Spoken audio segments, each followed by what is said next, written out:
Hi friends, welcome to my channel. सकाल सकाल गरम चा फुटছে देखते पाচ্ছ। चा খেয়ে নিয়ে যাব স্নান করতে। স্নান পুজো করে চলে এসেছে টিফিন বানাতে।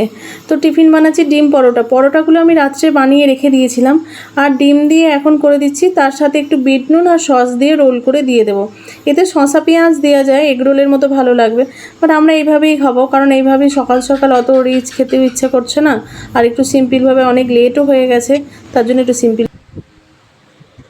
সকালবেলা থেকে অনেক লেটে কাজ শুরু করেছি। এই সবে রান্না চাপিয়েছি, এখন বাজছে 11:15। তো 11:15টার সময় গুড মর্নিং জানাই তোমাদের, গুড মর্নিং। তো চলো কি রান্না করছি দেখো। এখন কাঁকরোল আর পেঁয়াজ ভাজা বসিয়েছি। তো আর তারপরে মাছ হবে, আর কি রান্না হয় দেখি কি করতে পারি কতটা তাড়াতাড়ি। টিফিন হয়ে গেছে, টিফিনে তো দেখেছো ডিম পরোটা করেছিলাম, ডিম পরোটা খেলাম। তো চলো দেখি কি করা যায়। আর প্রচুর লেট করে আজকে কাজ শুরু করেছি। মাসি যাওয়ার পর স্নান করেছি, পুজো করেছি, তারপর আমি কাজ শুরু করেছি। তো চলো কি রান্না করি কি হয়। তো এখানে আমি কাঁকরোল পেঁয়াজটা ভাজা বসিয়েছি। কাঁকরোল পেঁয়াজটা ভাজা ভাজা হচ্ছে দেখো। তো হয়েই এসছে, আর একটু হলেই কাঁকরোল পেঁয়াজটা ভাজা হয়ে যাবে। এটা হলেই অন্য তরকারি বসিয়ে দেবো। এখানে মাছ ভাজা হয়ে গেছে, তেলে 5 ফোড়ন দিয়েছি, কিন্তু মাছ ভাজা হচ্ছে।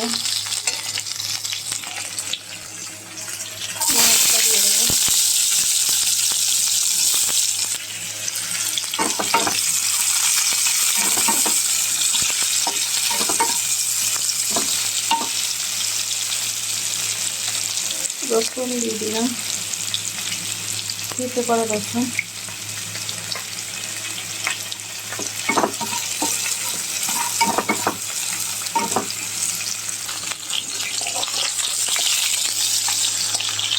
পেঁয়াজটা একটু লাল হতেই আমি ওতে টমেটো দিয়ে দিলাম। টমেটোটা একটু ভেজে নিয়ে তাতে সিদ্ধ করা আলু আর পটলটা দিয়ে দিয়েছি।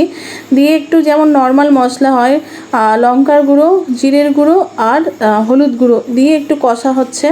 আর এদিকে মাছটা ভাজা হয়ে গেছে, আমি এখানে মাছের লেজাটা ভেজে তুলে দিয়েছি। এবার চিংড়ি মাছটা দিয়ে দিচ্ছি, পটল আলুর তরকারিতে দেবো বলে চিংড়ি মাছটা ভেজে নিচ্ছি। তো চিংড়ি মাছটা একটু ভাজা ভাজা হয়ে যাক, আর ওদিকে ততক্ষণে তরকারিটা কষানো হোক। চিংড়ি মাছটা আমি খুব বেশি ভাজবো না, হালকার উপর ভাজবো, একটু লালচে লালচে হয়েলেই হয়ে যায়। আর তরকারিটা এখানে ভালো করে কষিয়ে নিচ্ছি, দেখতে পাচ্ছ একটু ভালো করে কষা হবে, তারপর আমি এতে জল দেব। তো কষানোটা কমপ্লিট হয়ে গেছে। আমি এবার এতে আলু সিদ্ধ করার সময় যে গরম জলটা ছিল, ওই গরম জলটাই আমি এতে দিয়ে দিয়েছি। আর এদিকে চিংড়ি মাছটা ভাজা ভাজা হয়েও গেছে। এবার চিংড়ি মাছগুলো সব তুলে আমি দিয়ে দিচ্ছি। ঝোলটা দিয়ে দিয়েছি, খুব একদমই শুকনো শুকনো করবো না, হালকা ঝোল ঝোল থাকবে। তো তরকারিটা হয়ে গেছে। চলো, গরমে দুপুরের আমি বাকি রান্নাটা দেখাতে পারলাম না। তারপর আমি মাছটা ভেজে মাছেরটা দো পেঁয়াজা মতো করেছিলাম। তারপর খাওয়া দাওয়াটাও আমি দেখাতে পারিনি, প্রচণ্ড গরম পড়েছে আর প্রচণ্ড কষ্ট হচ্ছে আজকে, ওয়েদারটা খুবই কষ্টকর আজকে। তো সেটা খাওয়া দাওয়ার পর একটু রেস্ট করে নিয়ে সন্ধ্যা হয়ে গেছে, বাড়ির টুকটাক কাজ করে নিয়েছি, একটু চা খেয়ে নিয়ে এখন আলুর পরোটা বানাতে যাচ্ছি। তো চলো আলুর পরোটাটা, আলু সিদ্ধ করে কিছু ভাজা মশলা, গোটা জিরে, গোটা ধনে আর গরম মশলা ভেজে দিয়ে দিয়েছি, ধনে পাতা, লেবুর রস আর স্বাদ মতো লবণ দিয়ে মেখে নিয়ে আমি পরোটাটা বানাচ্ছি।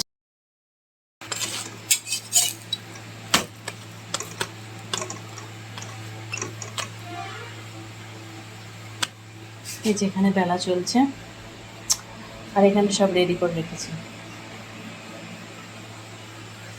তো তাহলে চলো আলুর পরোটাগুলো সব ভেজে নিই। তো আজকে ব্লগটা এই পর্যন্ত। যদি ভালো লাগে লাইক করো, শেয়ার করো, কমেন্ট।